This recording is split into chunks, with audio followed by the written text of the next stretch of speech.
आज गाजियाबाद में महर्षि कश्यप जयंती महाकुंभ का आयोजन रामलीला ग्राउंड में नरेंद्र कश्यप राज्य मंत्री स्वतंत्र प्रभार के द्वारा किया गया, जिसमें मुख्य अतिथि केशव प्रसाद मौर्य, उप मुख्यमंत्री यूपी सरकार ने शिरकत की व जनरल वी.के. सिंह व अन्य गणमान्य नेतागण ने शिरकत की और हजारों की संख्या में कार्यकर्ता सम्मिलित हुए। देखिए लाइव।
जोरदार तालियों में सादर अभिवादन माननीय केशव प्रसाद मौर्य। आवाज नहीं आई। भारत माता की भारत माता की भारत माता की।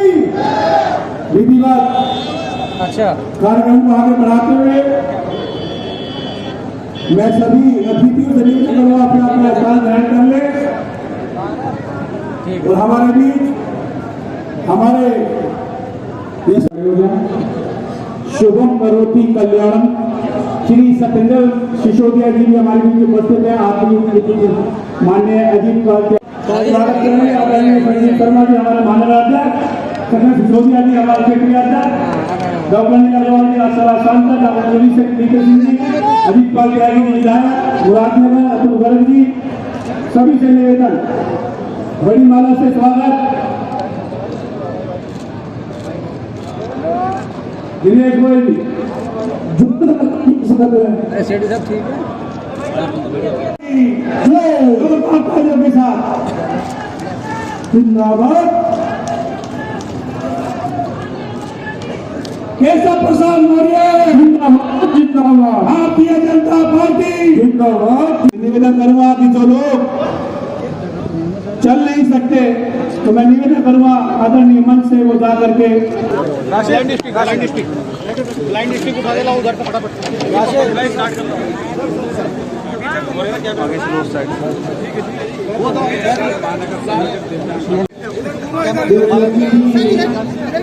Thank you sir. Thank you sir. वो ले है क्या लाइन डिस्ट्रिक्ट लेने का? लाइन डिस्ट्रिक्ट उठाओ फटाफट। लाइन डिस्ट्रिक्ट लेके आओ। कहाँ गया ऐसे सर? सर एक minute line district Usman sir इधर भी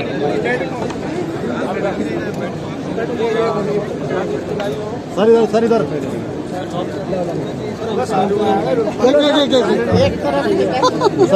सर इस बार इधर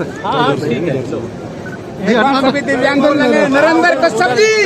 थैंक यू सर।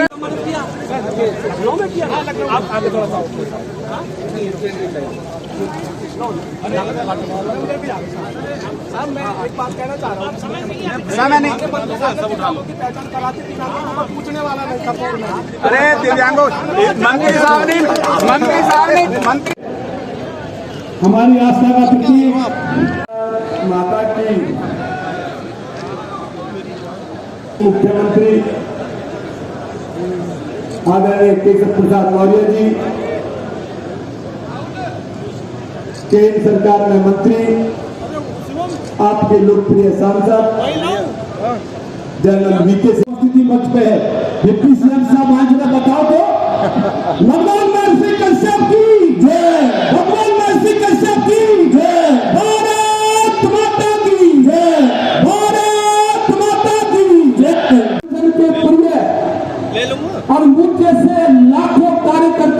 दिशा देने वाले परम श्रद्धेय परम आदरणीय डिप्टी सीएम श्री केशव प्रसाद मौर्य जी हमारे बीच में हैं। उनके साथ भारतीय जनता पार्टी की समूची लीडरशिप, केंद्र और प्रदेश सरकार के मान्य मंत्रीगण, मान्य सांसदगण, कश्यप विशाल संगठन के सभी पदाधिकारी और मंच के सम्मुख देवतुल्य सभी भाई बहनों जिन्होंने हम सबके आह्वान पर भगवान महर्षि कश्यप के महाकुंभ में शामिल होकर हम सबको आशीर्वाद देने का काम किया। ऐसी समूची जनता, चूंकि माननीय डिप्टी सीएम साहब को लखनऊ कैबिनेट की बैठक में निश्चित ही शामिल होना है, उन्होंने हम सबके मार्गदर्शन के लिए इच्छा जताई थी कि मैं जरूर कार्यक्रम में होकर अपनी अपील करके जाऊंगा। तो मैं बहुत समय मंच का आप सबका खर्च न करते हुए आदरणीय डिप्टी सीएम श्री केशव प्रसाद मौर्य साहब से निवेदन करूंगा कि वो आए और भगवान महर्षि कश्यप के इस महाकुंभ को संबोधित करते हुए सबके संरक्षक है, हम सबको राजनीति में पढ़ाने चलाने वाले हैं। अब आपके बीच आदरणीय डिप्टी सीएम केशव प्रसाद मौर्य जी, कृपा बैठे। धन्यवाद। बोलिए भारत माता की जय। हेलो। और इस भारत के जम्मू कश्मीर, जहां पहले धारा 370 और 35 से थी, अब वह खत्म हो गई है। और जिन भगवान महर्षि कश्यप जी की जयंती के इस समारोह में हम सब इतनी बड़ी संख्या में एकत्र हुए हैं, ऐसे भगवान महर्षि कश्यप जी के चरणों में प्रणाम करते हुए जो काश्मीर है वो भगवान महर्षि कश्यप जी के नाम से ही बना है, यह भी मैं आप सबको बताना चाहता हूं। आज के अवसर पर भारतीय जनता पार्टी जो पिछड़ा मोर्चा है, ओबीसी मोर्चा है, उसके प्रदेश के अध्यक्ष और कई बार सांसद रहे, पहले भी विधान परिषद में रहे और आज भी विधान परिषद में सदस्य और प्रदेश सरकार के मंत्री के रूप में आदरणीय हमारे नरेंद्र कश्यप जी, उनके लिए भी जोरदार तालियां बजाइए।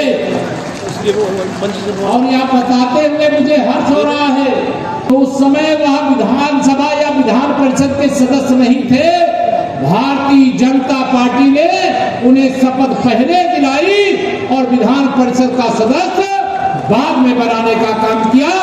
ऐसे श्री नरेंद्र कश्यप जी हमारे भारत सरकार में मंत्री और इसी गाजियाबाद के लोकप्रिय सांसद आदरणीय जनरल वीके सिंह जी, उनका भी आगमन हो गया है। अभी हमारे नवनियुक्त क्षेत्रीय अध्यक्ष जो संगठन बढ़े चलो, सुपंद पर बढ़े चलो, भला हो जिसमें देश का वो काम सब किए चलो। बहनों, मेरी मातृशक्ति भी बड़ी संख्या में, मेरे दिव्यांग भाई बहन भी बड़ी संख्या में, सबके सामने यह कहना चाहता हूं, अगर इधर दाहिनी ओर देखे दिल्ली में किसकी सरकार है तो माननीय नरेंद्र मोदी जी के नेतृत्व में विश्व की सबसे शक्तिशाली सरकार है, विश्व के सबसे बड़े शक्तिशाली नेता के नेतृत्व में सरकार है। और अगर आप लखनऊ की ओर देखें तो लखनऊ में भी हमारे मुख्यमंत्री आदरणीय योगी जी के नेतृत्व में भारतीय जनता पार्टी की अर्थात डबल इंजन की सरकार है। भारतीय जनता पार्टी के साथ खड़े हैं तो सारा विपक्ष बौखला रहा है। उनको लग रहा है कि ये नरेंद्र मोदी जी एक चाय बेचने वाले का बेटा, ओबीसी वर्ग से आने वाला, यह देश का प्रधानमंत्री कैसे बन गया। और कांग्रेस के युवराज श्री राहुल गांधी जी उनके लिए जाति सूचक शब्दों का प्रयोग करके जिस भाषा का प्रयोग किया है, क्या उसे बर्दाश्त किया जा सकता है? क्या दोनों हाथ बढ़ाए बताइए, बर्दाश्त किया जा सकता है क्या? मोदी जी का अपमान क्या ओबीसी का अपमान नहीं है क्या? दोनों हाथ बढ़ा बताइए, मोदी जी का अपमान हर एक पिछड़े वर्ग का अपमान है। और उत्तर प्रदेश ही नहीं, पूरे हिंदुस्तान का पिछड़ा वर्ग एकजुट होकर के कांग्रेस को इतिहास के पन्ने में दर्ज करने का काम करेगी। जो कांग्रेस के समर्थक दल है, चाहे जो भी है, मैं उन सबको कहना चाहता हूं, कुछ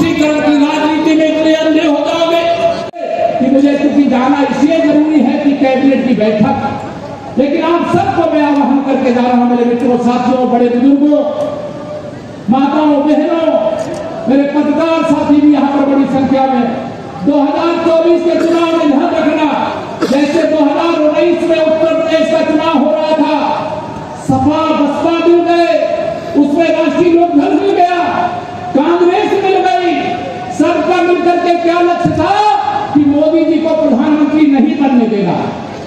यही लक्ष्य था कि कोई दूसरा लक्ष्य था? क्या लक्ष्य था? इनका लक्ष्य था कि मोदी जी को पीएम नहीं बनने देना। क्यों नहीं बनने देना?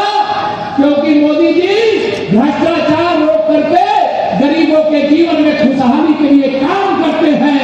मैं आप सब लोगों को यह बताना चाहता हूं, ये भ्रष्टाचार रोकने के लिए बहुत लड़ाई लड़नी पड़ी है।